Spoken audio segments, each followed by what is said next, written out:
checker is waving, and William Byron has won the 500 for the second year in a row.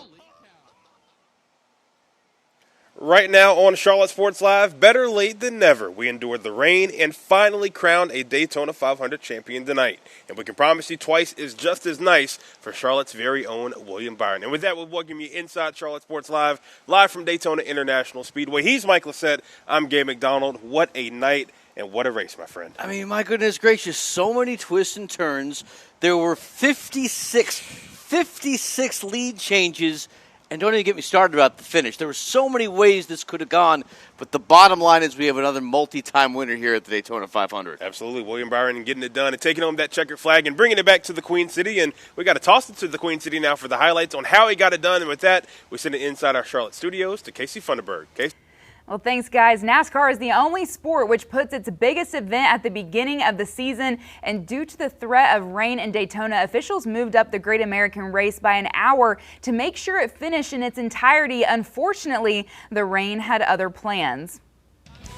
Things started off with all the pomp and circumstance you expect from this race. President Trump attending the start of it and even took a few laps around in the Beast. But when we finally got things going just after 2 p.m., Chase Briscoe on pole. Lap 9, we got our first caution as raindrops began to fall. 2 laps later, the red flag ended up coming out, sending cars back to their pit stalls. Rain started falling harder and cars were covered up. Then we waited for 3 more hours. And just before 5:30, drivers got back in their cars and we did 8 caution laps before another brief rain stoppage. Finally, though, we got to racing, and on lap 63, a 4-car caution involving Denny Hamlin, Zane Smith, Josh Berry, and Austin Cindric. Joey Logano would win stage 1. Let's head to lap 71. This time a 10-car wreck. Helio Castroneves gets sideways, and John Hunter's Nemechek makes contact with Ross Chastain, triggering a multi-car crash. Fast forward 59 laps, Ryan Blaney receives a push from Chase Elliott coming out of turn 4, edges Austin Cindric at the finish line to claim the stage 2 victory. And with 15 laps to go, we get our 7th caution, and it's a big one. Joey Logano tries to pass in between Ricky Stenhouse and Ryan Blaney. Stenhouse isn't having it. He blocks Logano, and that causes a chain reaction wreck. Logano is done. So is Blaney. 2 guys with good odds to win this race. Now 4 laps to go, we end up getting another crash. Ryan Preece ends up flying in the air after Christopher Bell gets loose and collides with him. Preece is okay despite flipping a few times, but that sends us to overtime. Final lap now, we got a crash around turn 3. But the caution ends up never coming out. So after this crash here, the cars are able to keep going, and that paves the way for William Byron, the Charlotte native, to win his 2nd consecutive Daytona 500. And what a finish at Daytona, and what a moment for Byron, who caught up with Carla Metz after the race. All right, we're here with William Byron, back-to-back Daytona 500 champions. That's got to feel pretty good. I mean, listen, with a race like this, you have to be there at the end, and that's exactly what happened for you. How shocked were you with the way that this unfolded? Yeah, it was pretty insane. You know, just the nature of those crashes at the end, but it's what you come to kind of expect and prepare for. And I felt like for us, we just made good decisions on the restarts. We restarted on the outside lane, and that was huge. You know, actually the second to last restart, we picked up probably 8 spots in that one, and that was really critical for us getting a chance to even see the front at the end. So felt like coming down the backstretch there, I was 3rd in line on the outside, and I was committed to go top into 3, and whether that kind of helped my momentum to miss it or whatnot, it just worked out, and just super thankful. What was the communication like too at the end, the fact that NASCAR kind of let it run through that final lap? What was Rudy Fugle saying to you?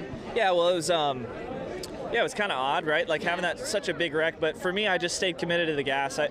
I don't know like exactly what happened, but I just remember seeing the 11 get sideways, and then I was looking at the 45 and just making sure that he didn't get a run towards me, and fortunately he didn't build up enough of a run. He was coming with some momentum, but not enough to pass me. It's a pretty short list of back-to-back 500 winners. I think you are the 5th one, and with Denny Hamlin being the last one, but you got Richard Petty, obviously Cale Yarborough. That's a pretty prestigious list to be a part of. Yeah, it's pretty special. It's amazing, you know. growing up the way I did and now being in this sport and seeing the history of it is just it's pretty surreal to be a part of that, and just for this whole team, we're building something really special with this group, and I feel like this is just the start of our year, so we just gotta keep working hard and keep progressing and hopefully get to Phoenix with a shot at a championship too. And you're already locked into the playoffs. That has to feel nice. What's something about winning the Daytona 500 that you know going into it this year that you didn't know last year? Just all to expect. I'm sure it's going to be crazy next few days, but fortunately this one's on a Sunday and we get to enjoy it and then go from there. And honestly, knowing what to expect down the road in the next month, how to stay prepared for the races coming up, and just continue to get the most out of our team, because we want to try to win a few this year, and this is a good start. All right, love that. Congratulations. Thank you. Thanks. Looking at your top 5 in this one, after Byron, it's 2311's Tyler Reddick, followed by Jimmy Johnson. Chase Briscoe is 4th, and John Hunter Nemechek rounds out the top 5 tonight. No Penske anywhere to be seen. Gabe and Mike, I'm sure you guys have plenty of thoughts on this one, so guys, take it away. Yeah, absolutely, Casey. I mean, just a very thrilling race out here, Mike. I mean, you mentioned it earlier, 56 lead changes. The Fords really dominating there early on. When you look at Team Penske, obviously they've continued their dominance early on in that race. Weren't there really at the end, but, I mean, just that big one there at the end, especially the one involving Ryan Preece. Luckily, he's okay, but that's Daytona racing for you. You never know who's going to be there in the end, and William Byron going from 9th to 1st to take that checkered flag, just simply incredible. It was crazy. He was the defending champion, and going into the week, there was not a lot of talk about him repeating as champion. He talked about that in the press conference. He talked about the fact that going into this race, he had confidence, knowing that he had done it before and that he could do it again. Yeah.